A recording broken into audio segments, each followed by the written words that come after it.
Hey everybody, it's your girl Angie. Welcome back to Kiss My Cheeks TV. I'm here for some more Survivor talk. If you haven't seen my first video where I broke down the Red Team cast overview, watch that. But this video right here, we're going to talk about the Blue Team. The Blue Team, I'm not going to say it's my favorite team, but the Blue Team to me is stacked. The Blue Team is stacked. I don't see the Blue Team losing a challenge until they swap. I think the Blue Team is going to set up a lot of key alliances that's going to take us through the rest of the show. But we all know the show is going to take us through so many twists and turns that could fall through, because I think there's going to be at least 2 swaps. And I don't know what's... Y'all get in the comments, let me know what's going on with these coins. I still haven't figured that out. But let's do a quick cast overview of the Blue Team. First off, we have Miss Parvati. I want to say her name right, Parvati. Parvati is a huge female threat. I remember Parvati from pretty much all the time she played, and the best thing Parvati did was she convinced old boy to take off his immunity necklace, give it to old girl to show his allegiance to this new alliance, and then they turn around and vote his ass. I'm trying not to curse in my Survivor videos. They turn around and vote him off. Girl, because everyone was like, Parvati, we mad at you for even suggesting this. Ain't nobody gonna do that. And look, he did it. It worked. She is definitely a master at talking to people and getting them to go along with her plans. And I think she can still do it this season. I think she can. If she gets with the right group of people, Parvati is going to be a threat. She's going to be a threat. She's going to be somebody y'all have to get rid of like that. You can't let her get attached to anybody. Her pregame interview, she says she wants to play this season for her daughter. She wants to be known as a warrior this season, not a flirt. I'm here for you, girl. Do it for your daughter. Her daughter's 10 months old. I think that's really sweet. Her goal is to take down Sandra. Now, Parvati, girl, if y'all don't know, Sandra's already on the Red Team, so you ain't gonna get to take her down too soon. But I think they're gonna let Sandra play for a little while. You might get your chance. But you better get her before she gets you.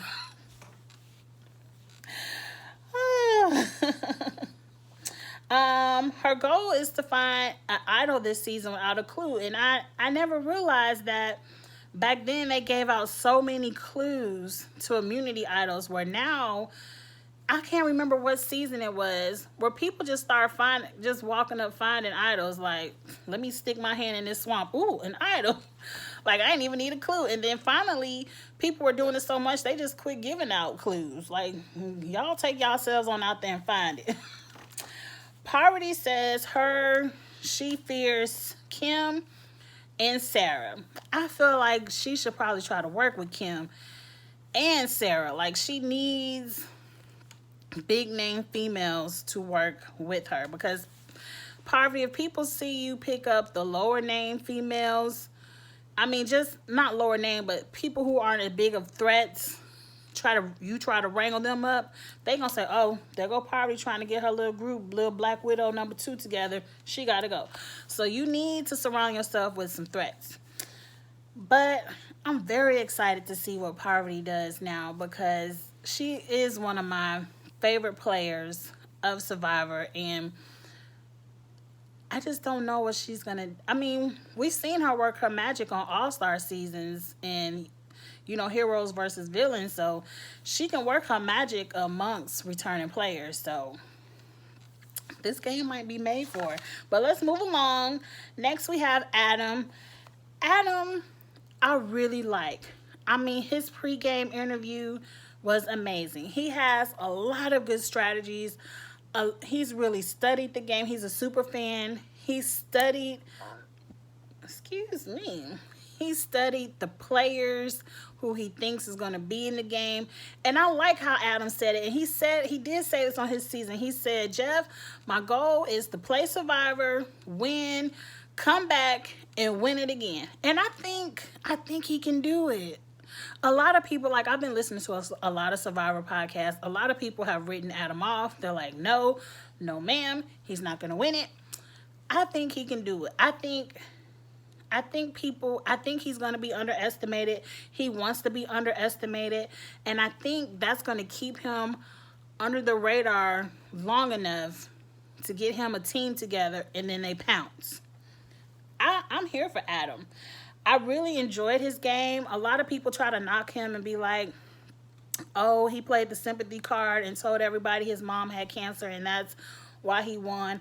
I don't feel that. I feel like he could have kept that all to himself and he still would have won. He was the best one sitting up there to win the game. I think he can do it again. Like, I think he knows enough about Survivor, enough about these people. He probably knows which egos, which buttons to push, which buttons to stay off of. I think he can go far in this game, and if he links up with the right people, he can do it. Now, in his pregame interview, he said he wanted to link up with Denise. The only good thing going for him is Denise is going to be on the blue team, so he might have his opportunity to link up with her. But I think Denise is someone who would just be a good number for Adam. I don't think she's going to be able to keep up with this group of people, but we'll get to Denise later. But I'm here for Adam. Of course, he gave his best game to Sandra. Sandra is a threat. Sandra has to go. Everybody wants Sandra to go, but if you ain't on that red team, you ain't going to have the opportunity too soon. Next, we have Michelle. Now, Michelle, when they was talking about Michelle, I was thinking of old girl Hannah, and I loved Hannah. But then I had to go back and watch Michelle's season. I was like, that ain't Hannah. Michelle, I had to remember she played with Tyson and Caleb. And I was like, oh, okay, I remember her. She was definitely someone, say it how it is, who won Survivor off of her social game and off of the fact that she was the least hated person on that jury. She had no strategy. She definitely was just voting to be voting. And mind you, having a good social game and not being hated could be a strategy. It got her $1 million. So, hey, it is what it is. She's a winner. But based on her pregame interview, she doesn't seem like she has a clue about new Survivor. She actually admits that she's intimidated to play this new style of game and she's not confident. Girl, they couldn't find nobody else. They need somebody to be a vote for people. She gives her best game to Kim, and she wants to work with a group of girls. She's on a team with Parvati. I definitely see Parvati snatching her up, being the number. Michelle, it's gonna be a boring game. Like, you gotta vote Parvati out, girl. You gotta get a backbone. I hope this $2 million, once you hear this $2 million, some of your confidence comes back. Like, you gotta just go for it. What's the worst can happen? You get voted out or you get dragged to the end and get no votes. That's what people saying about you, girl. So I hope you prove us wrong. But that's Michelle. Next is Ethan. Ethan is definitely another old school Survivor player. Like, when I had to watch his season highlights, it was definitely not in HD. It was hard to watch. But I like Ethan. I'm rooting for his story. I did not know he's had so many rounds with cancer, a rare, was it a blood cancer or bone cancer? I can't remember. I didn't write it down. I'm sorry. But he's been fighting it for many, many years, and he's finally in remission. He's doing well. He's trained. He's able to go on Survivor. Like, I can't even go on Survivor, but he's able to go on Survivor and play. I'm rooting for him just out of that amazement of overcoming that. And he says he mentally and physically trained. He's actually, even though he played so long ago, he's watched every season, and he's also studied all the players that he thinks will be on the show, which I think will help him. Because these old school players who have no clue, I think they're going to get used and dumped. His goal is just to find an idol because he said when he was playing, they didn't even have idols, and I was like,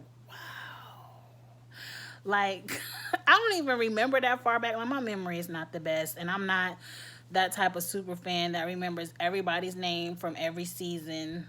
Like, I remember the key things that excite me, but I was like, wow, they didn't even have idols. He gives his best game to Poverty. I hope he doesn't come after Poverty because I heard some tea about him on Russell's show where I guess he cheated with one of Poverty's homegirls, and Poverty stopped being friends with Ethan because he broke her homegirl's heart. I don't think Poverty is the type that's going to hold that kind of grudge. But if you come poking the bear talking about you a threat and I want you out, you might bring up some bad feelings from the past. So just kind of leave Poverty alone for a little while or sneakily get her out.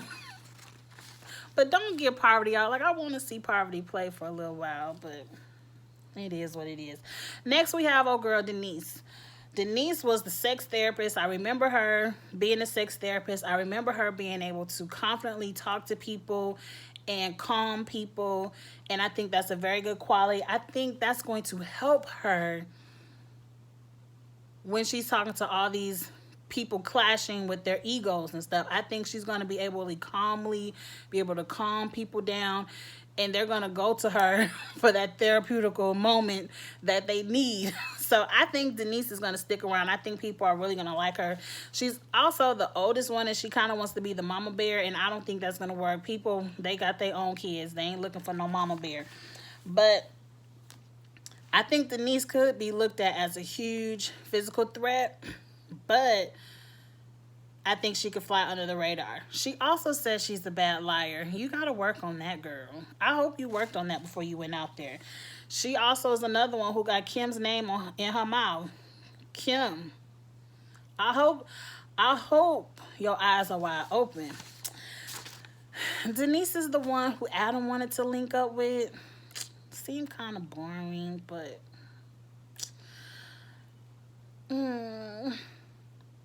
I hate to say mean stuff, but I'm not excited to see Denise play. I really didn't remember her season either, but I wasn't mad that she won once I rewatched it.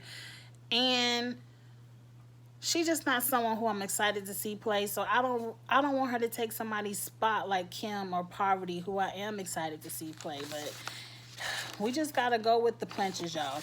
Next is my favorite player, one of my favorite players, Jeremy. I love watching Jeremy play. I love watching the season when he played with his wife, and I love seeing him and Natalie's friendship blossom, and I love seeing him play the season that he won, and all the amazing things that happened that season that he won. Like, Jeremy is a really good Survivor player. He also won a season with returning players, so I think he knows how to talk to people with these egos and maneuver through a game with people who already know the game. That's an advantage of Jeremy's, along with Sarah's. That's an advantage. He's going to be a physical threat, but he says he's gaining weight. He's doing the opposite of Tyson. He wants to gain weight and kind of get a little bit of a dad bod so he won't look like a physical threat. I don't think you have to worry about the looks of it, Jeremy. People, you're going to be a threat, period. Period. So you could have kept them pounds off. But the whole thing, I wonder if him and Natalie will hook up. I'm sure. Like, I'm willing to bet money that him and Natalie, especially them being on the same team in the beginning, are going to hook up. And if they have any kind of luck where they can catch a swap or two together, it's on and popping. It's on and popping. And I hope they do. I hope they do, because a lot of Survivor is luck. He wants to play a similar game, that meat shield strategy. And I'm like, Jeremy, I hope you're playing this meat shield strategy understanding that you are the meat. Like, once, like, say you hook up with Rob or whatever, if Rob goes, you're next. So I I don't know. He just has such a huge target. I feel like he's not going to get there, but I want to see him play, and I hope he does. I hope he gets there. But let's move on to Boston Rob. He's next. I'm telling you, a lot of good players are on the blue team. Boston Rob is next. I'm excited for one thing with Boston Rob. I want to see how long these people let him play. Because he ain't winning. Like Sandra, he's not winning. How long are people going to let Rob stay in this game? I don't know. I feel like he's going to be there for a while. He's definitely not going to be a first or second boot because, like I said, the blue team is stacked. Until they swap, I don't see Rob being any danger. And I think the blue team is stacked with enough people to kind of surround him where he might can last through a swap or two. He could make it to the merge, but once the merge hit, it's like as soon as Rob loses, he's gone. I see it, but we shall see. Now, I did not know Rob wrote a book about survivor strategy. I ain't mad at him. I think Rob has a lot of good survivor theory, a lot of good survivor strategy, but can he put that into a game to where he can win in a season of all winners with a humongous target on his back? We shall see. A lot of people hate on Rob. Like, I was listening to podcasts today, and it was like Rob win wasn't nothing because he had to play 4 times before he won, and the season he won, he played with a whole bunch of idiots. That I will agree with. But he still won. Like, no matter what you think about how somebody won, they still won. And, I mean, he has the ability to maybe do it again. Like, I ain't gonna cut him short. Like, if he wasn't such a huge target and hadn't played so many times and maybe wouldn't have wrote a Survivor book, he probably could have had a winner's way of going, but I just don't think he's going to get past the target on his back. He wants to definitely be one of the ones to create a threat alliance. He wants to hook up with Parvati. He needs to hook up with Parvati and Jeremy and each one of them bring in a sidekick and have an alliance of 6 off top just in case to get through this game. Other than that, if they clash, it's not going to work and they all going to be gone. But he also says Parvati is his biggest threat. I don't know. Like I said in the beginning, I just want to see how long people let Rob play this game. I don't think it's going to be long, y'all, but let's move on. Next is somebody named Danny. And I said, who? Danny who? Then I had to go back and watch the highlights of her season. And she definitely was playing old school Survivor. But she might have been the one who started that odd man out, you need my vote, use me strategy. Like, Danny, I wasn't super impressed by her game when I remembered it, but she wasn't no punk. Like, she won a lot of immunity challenges. She was definitely smart enough to know who to bring to the end. This is back when they had final 2s. She knew who the most hated person was, and she knew to bring that most hated person to the end so she could win. So you can't take that from Danny.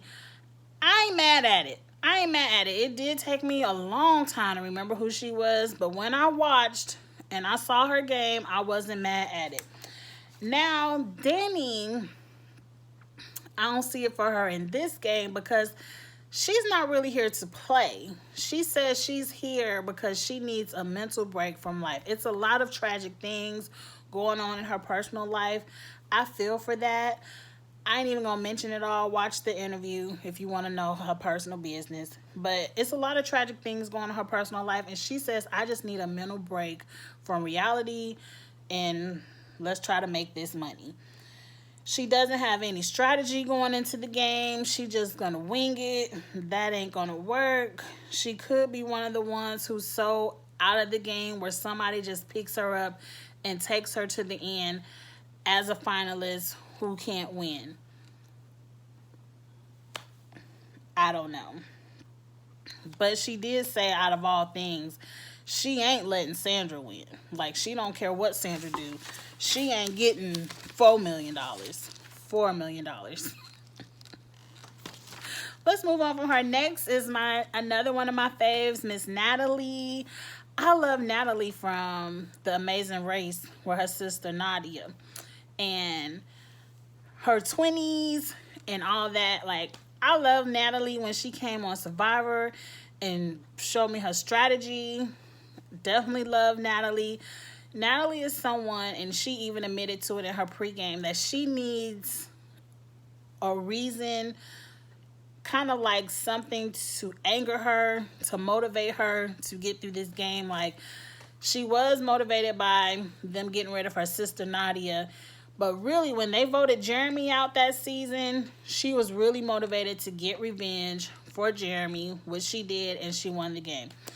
Natalie is a person who, she thinks of the move that she has ahead of her, but she's also thinking about how this move right now is going to help me get to my ultimate move right here, which is going to set me up for where I need to be.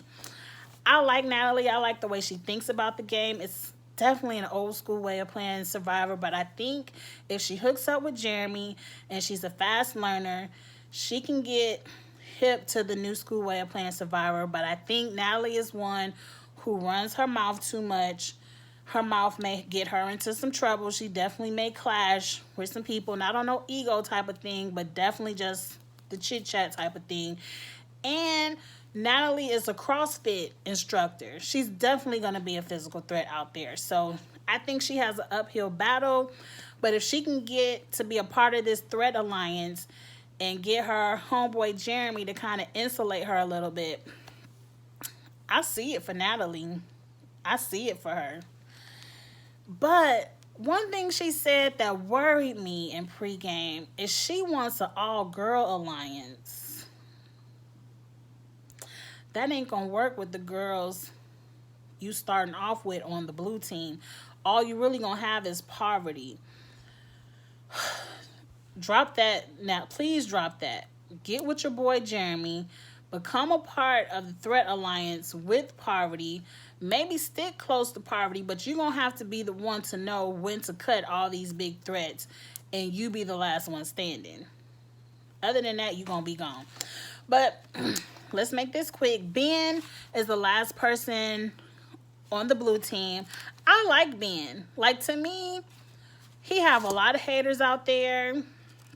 Let them haters hate, Ben. Let them haters hate. You won. You got $1 million. So what? You won. You had to go find 3 idols in a row and win a lot of challenges. You did it. They couldn't get you out. You won. You deserved it. I like Ben. I like the way he played the game. He said he never won an individual immunity challenge, but his goal is to win an individual immunity challenge. I think he can do it. Ben would like to link up with Tony. He think Tony has a good game. That strategy not going to work for you right away, Ben, because Tony is on the red team, and I don't think he going to make it to link up with you later, but he also wants to be a part of that meat shield strategy thing. I think Ben definitely is a lot of threats way ahead of him where he can make it and have a good run for the game as well. Now, that was the red team. That was the blue team. I'm going to come back in another video and give my power rankings and let you know who I think can win the game. And I'm going to come back and give my fantasy rankings on who I think I would put money on to win the game. Like, I'm really excited for this season. I really can't wait for it to get started. We only have one more week, one more day. I cannot wait. All right, y'all. Become a part of the Kiss My Cheeks family. Subscribe to this channel. We are going to be doing Survivor Talk every week once it gets started. And also, like, comment, share. Get in the comments. Let me know what you think about the blue team. And we will go from there. Thank you all for watching. Y'all have a good night. Bye.